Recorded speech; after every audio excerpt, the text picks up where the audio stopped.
कहते रहे कि हमने टीटीपी के ठिकानों के ऊपर हमले किए। जब तुमने हमले किए अफगानिस्तान में, तब अफगानिस्तान ने उनके लड़ाकों ने तुम्हारे ऊपर हमले किए, तुम्हारे 24 लोगों को मार दिया और कुछ को बंदी बना लिया। उसके बाद आपने फिर वही पहले की तरह, जैसे आपने काबुल में नूर वली मसूद को ये कहकर कि वो टीटीपी का हेड है, उसके ऊपर हमला किया था। तब आपको याद होगा कि आपके ट्रूप्स की, आपके सिपाहियों की पतलूनों को डूरन लाइन के ऊपर टांग दिया गया था। खैर वैसे भी आपको आदत है पतलूनें टंगवाने की, आपने 1971 में भारत के साथ भी टंगवाई थी। और तो और आपका so called Pakistan occupied Kashmir, उसमें भी आपकी पतलूनों को बेचा गया था। खैर ये किया। अब उन्होंने फिर जब हमला किया, ये हमले को किसने कंफर्म किया? तो करते ही है जो पूर्व राष्ट्रपति। एक सेकंड भाई साहब, सुनिए सुनिए, मैं आपके बीच में नहीं बोला था। मैं चाहता तो आपकी हर बात को काट सकता था, हर बात को काट सकता था, मैं नहीं बोला था। एक आर्मी ऑफिसर के बीच में आप बोलने की कोशिश ना करें, चुप रहे। आप सुनिए, अब जब पाकिस्तान ने हमला किया है उनके काबुल के ऊपर और कंधार के ऊपर, जिसकी जानकारी खुद अफगानिस्तान के पूर्व प्रेसिडेंट करजई ने दी है अपनी एक्स पोस्ट के ऊपर, तब अफगानिस्तान ने जो अब हमला किया है बदले में, तब आपकी हालत खराब हो रही है। जिन्हें आप ये कह रहे हैं, आपने शुरू में ही कहा कि साहब ये जो मिलिट्री कमांडर बैठे इनसे पूछ लो कि क्या अफगानिस्तान हमसे लड़ने के काबिल है। हाँ, मैं बताना चाह रहा हूँ कि पुराने जमाने की बात को तो छोड़ दीजिए, आज की तारीख में अफगान के लड़ाके सलवार कुर्ता नहीं पहनते, वो बाकायदा मिलिट्री फटीक पहनते हैं। उनके chief of the army staff ने आके बाकायदा कंट्रोल रूम से अपने आप को दिखाया है। और आपके अगर उन्होंने एक कॉम्बैट एयरक्राफ्ट को तबाह कर दिया, इसका मतलब उनके पास एयर डिफेंस सिस्टम होंगे। बगैर एयर डिफेंस सिस्टम के तो उसे तबाह नहीं किया जा सकता। तो फिर तो आप उसे नहीं, वो विजुअल भी दिखा दीजिए इनको। टीपी त्यागी जी, इनको भरोसा नहीं होगा तो इनको दिखा देना चाहिए वो तस्वीर जिसमें F-16 मार गिराया गया है। अरे भाई साहब, अफगानी आपके F-16 मार गिरा रहे हैं जहांगीर भाई, मतलब बताइए, कुछ तो लेवल रखिए लड़ाई का। आपके F-16, उनके रॉकेट लॉन्चर्स, कोई मुकाबला है? मैं जल्दी से मैं आ रहा हूं आपके पास। बलोच एक्टिविस्ट हैं हमारे साथ, उनका नंबर में उनका कनेक्शन हमारे साथ लगा हुआ है, मैं उनसे एक जवाब ले लो, फिर आता हूं आपके पास। सर, ये जो पाकिस्तान है, ये जिस कॉन्सेप्ट के साथ बना, उसी कॉन्सेप्ट के साथ मुझे लगता है खत्म भी हो जाएगा। सिद्दीकी साहब जी, आप मुझसे बात कर रहे हैं? बिल्कुल सर। जी जी, पाकिस्तान जिस कंसेप्ट के साथ बना वो कंसेप्ट था नफरत। हिंदुस्तान में मुसलमानों और हिंदुओं के दरमियान नफरत की बुनियाद पर ये पाकिस्तान बन गया और वही नफरत अब तक जारी है।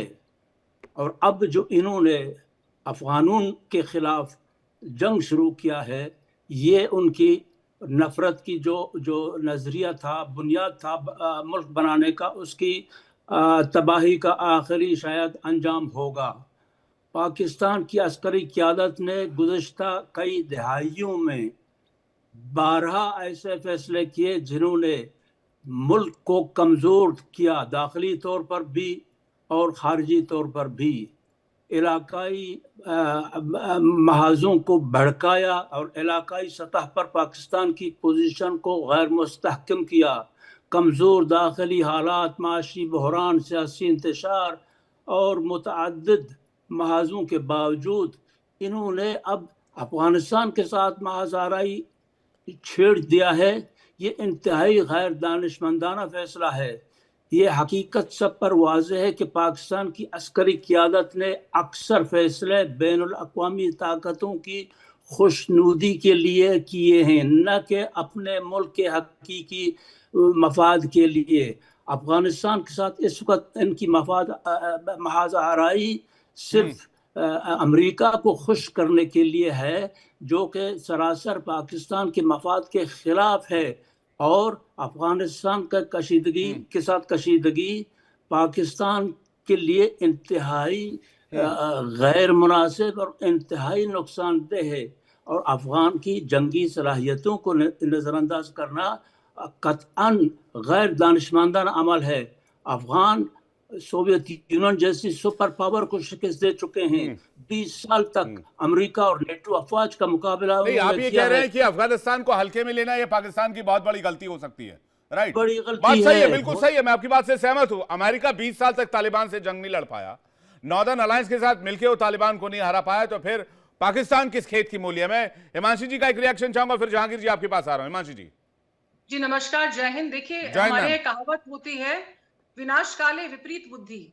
तो पाकिस्तान ने अफगानिस्तान को छेड़कर अपनी बर्बादी को खुद दावत दी है, क्योंकि जिस जगह को ग्रेवयार्ड ऑफ एम्पायर्स कहा जाता है वो ऐसे ही नहीं कहा जाता। देखिए, हर कौम के ना अपने ट्रेट्स होते हैं, और जहां तक अफगानी भाइयों का सवाल है तो उनके लिए सबसे बड़ी बात होती है आजादी और बदला।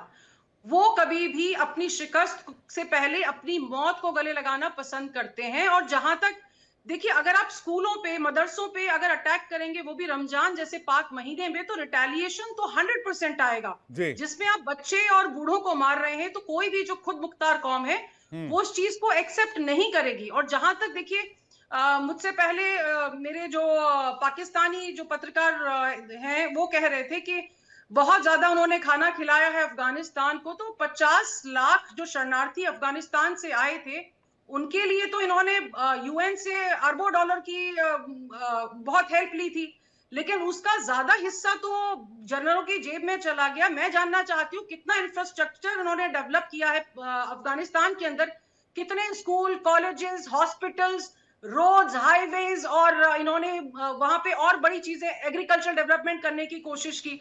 उसके बाद देखिए, यहाँ पर जो एक और बड़ी चीज थी जो इन्होंने की है कि इन्होंने खुद एक बैकयार्ड के तौर पे अफगानिस्तान को इस्तेमाल किया। अब जब वो बैकफायर कर रहा है तो पाकिस्तान को बहुत बड़ी तकलीफ इस चीज में है। और अब तो एक और नई खबर आ रही है निकल के, शायद कोई पाकिस्तानी पत्रकार है जो विदेशों में बैठे होंगे, क्योंकि पाकिस्तान में बैठकर तो ऐसी बात करना संभव नहीं होगा। वो कह रहे हैं कि जो पाकिस्तानी सेना के और वायुसेना के काफी सारे अधिकारी हैं जो इतने परेशान हो गए कि वो मास रिजाइन कर रहे हैं मुनीर की नीतियों की वजह से, क्योंकि एक तो इनकी जो इकोनॉमी है वो ऑलरेडी वेंटिलेटर पे है, आईएमएफ बार बार इनको बेल आउट करा रहा है।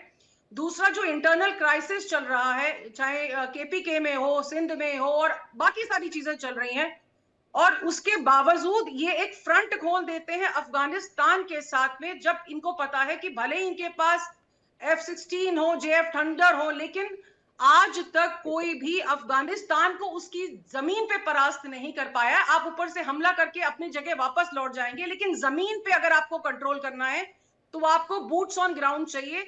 वो पाकिस्तानी सेना किसी भी सूरत में बूट्स ऑन ग्राउंड वहां पर लाने की स्थिति में नहीं है। जिस तरीके से पाकिस्तानी सेना के सैनिकों को मारा जा रहा है या उनको उनके कब्जे में तालिबानी सैनिक ले रहे हैं, एक इंपॉर्टेंट बात हिमांशी जी आपने की, मैं उस पर आना चाहूंगा। आप ये लोग बड़ा मुस्लिम ब्रदरहुड, मुस्लिम इस्लाम, ये हमारे इस्लामी भाई हैं, हमारा इस्लामी मुल्क है, ये हमारे इस्लामी दोस्त हैं, ये हमारे मुसलमान दोस्त हैं, ये हमारा मुसलमान बिरादर है, ये हमारा स्ट्रेटेजिक डेप्थ है, ये मुस्लिम स्ट्रेटेजिक डेप्थ है ना, इस तरह की चीज़ें कहते हैं।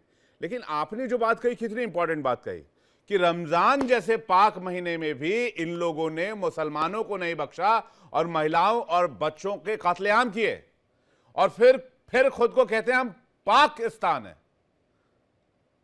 मुझे लगता है जहांगीर जी इसका जवाब दे पाए तो बड़ी बेहतर बात होगी कि भाई आपने रमजान जैसे महीने में मुसलमानों का कत्लो गारत किया, आपने अफगानिस्तान में महिलाओं बच्चों को मारा आपने आतंकियों के नाम पर। कौन सा मुल्क ऐसा करता है? अच्छा विवेक मेरा रिप्लाई सुन लीजिएगा। बिल्कुल मुझे जो है बड़ा दुख हो रहा है कि आपको जो है आपका दुख मैं समझ सकता हूं, लेकिन सुनिएगा बड़े सुकून से। देखें, पिछले 10 दिनों में 6 धमाके पाकिस्तान में हो चुके हैं। मस्जिद में कौन सी दहशतगर्दी थी या कौन सा जो है वो इनका जिहाद था जब मस्जिद इस्लामाबाद की मस्जिद में धमाका होता है और हमारे 26 जो है नमाजी शहीद किए जाते हैं। बन्नू में बाजार में कौन सी जो है ऐसी तालिबानियों को चीज मिलती थी, वहां पे धमाका होता है और 13 लोग हमारे शहीद होते हैं।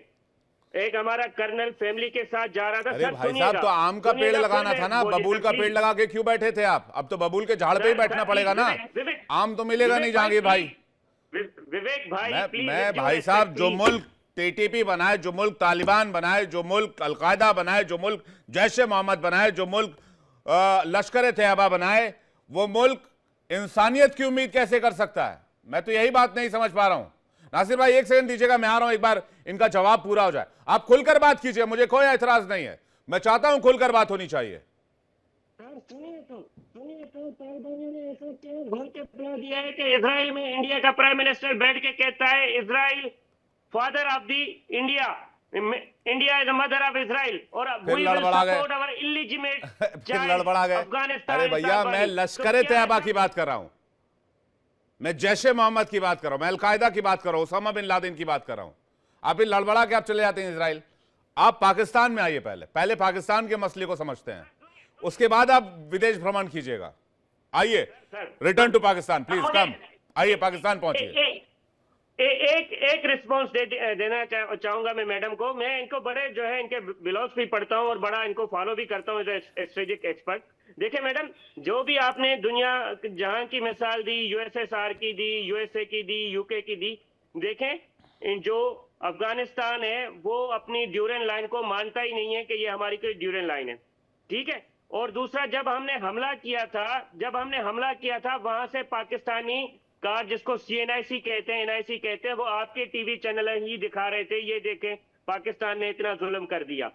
और हमने कोई उनको घुस के नहीं मारा, हमने वहां पे जो ठिकाने थे वहां पे एयर स्ट्राइक किए। अगर कोई करेगा तो हम अब जो है एशिया के ईगल बन चुके हैं पाकिस्तान, शुक्र अल्हम्दुलिल्लाह। हम कोई मिलिट्री हथियार लेते नहीं है बल्कि देते हैं, चाहे अजरबैजान। साहब आप एशिया के ईगल नहीं,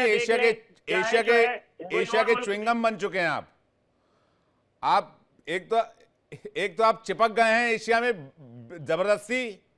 आपके एशिया में कोई मतलब नहीं, कोई काम नहीं, कुछ करते वरते हैं नहीं, बेरोजगार बैठे हैं और आतंकवादी बनाते हैं। और दूसरा, हर मुल्क आपको चबाकर थूक चुका है, वो च्युइंगम है आप अमेरिका के च्युइंगम बने, अमेरिका ने आपको देखिए क्या किया। अभी आप रशिया के च्युइंगम बने, अभी आप चाइना के च्युइंगम बने हुए हैं। बिल्कुल, वो हम कैसे बने हुए हैं कि स्टीफन फाइल में ये नहीं लिखा कि श्री मोदी साहब जो है किस तरीके से अमेरिका को खुश करने के लिए डांस करने आए। ये श्री मोदी साहब ने ये कर दिया कि अभी महीने भर पहले सल्यूट कौन मार रहा था? और शहबाज शरीफ को डोनाल्ड ट्रंप ने कहा शहबाज शरीफ खड़े हो जाओ, चलो स्टैंड अप हुर्र, और शहबाज शरीफ खड़े हो गए। बताइए ये कौन कर रहा था? तो फाइल में लिखा हुआ है, भगवान जाने एप्स्टीन ने सच लिखा या झूठ लिखा। यहां पर बताइए ना, ये तो दुनिया के सामने है। जहांगीर जी कैसे दुनिया को मुंह दिखाते हैं आप लोग, बड़ी शर्म आती है मुझे, मैं क्या करूं, आप लोग पड़ोस में है फिर भी। चलिए आप बताइए, आपके प्रधानमंत्री को स्टैंड अप जैसे क्लासरूम में अटेंडेंस लगता था बच्चों का, वैसे अटेंडेंस लगवाते हैं डोनाल्ड ट्रंप आपके प्रधानमंत्री से। आपके प्रधानमंत्री भरे प्रेस कॉन्फ्रेंस में सल्यूट करते हैं। निसार भाई आपको जवाब देना चाह रहे हैं, बहुत बुरी हालत है जहांगीर जी। तौबा तौबा तौबा तौबा, लाहौल विला कुव्वत। भगवान ऐसी किस्मत किसी मुल्क वासियों को ना दे जैसे पाकिस्तानियों की है। तौबा तौबा तौबा, हे भगवान।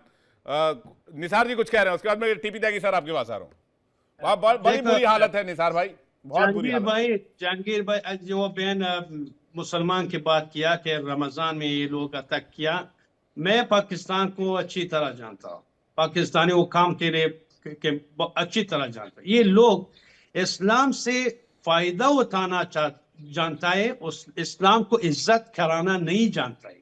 ये लोग जब से ये लोग अच्छा मुसलमान, पहले में बोला कि ये अच्छा मुसलमान नहीं, ये रोजा, रमजान, अल्लाह, जहाद, कुरान सब का इज्जत नहीं करता है।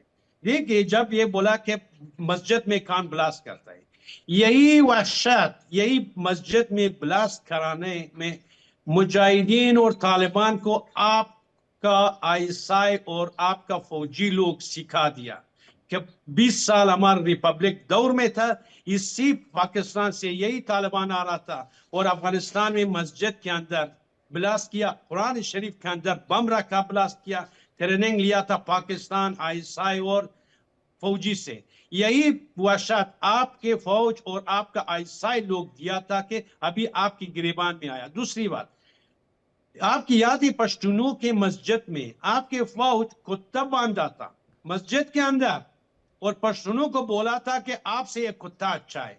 मस्जिद में एक कुत्ता बांधना बांधा, ये अच्छा है? आपके फौज किया था। इस्लाम के नाम पे, मस्जिद के नाम पे ये बेइज्जती आपने किया है। नहीं, वो तो कह रहे हैं कि तालिबान हमारे सामने कुछ नहीं, तालिबान को हम 2 मिनट में मसल कर रख देंगे। तालिबान की औकात ही क्या है पाकिस्तान के सामने? देखो, यही तालिबान इन लोगों के पास था, ट्रेनिंग दिया है यही लोग। जो सीखा तालिबान इन लोगों से सीखा। तालिबान के उस्ताद ये लोग। अगर तालिब बुरा है या तालिब से भी बुरा है। देखिए इंडिया डेली 24/7 अब आपकी स्मार्ट टीवी पर। इंडिया डेली मौजूद है सभी डिजिटल प्लेटफॉर्म पर लाइव और लगातार। इंडिया डेली 24/7 हर दिन राष्ट्र को समर्पित।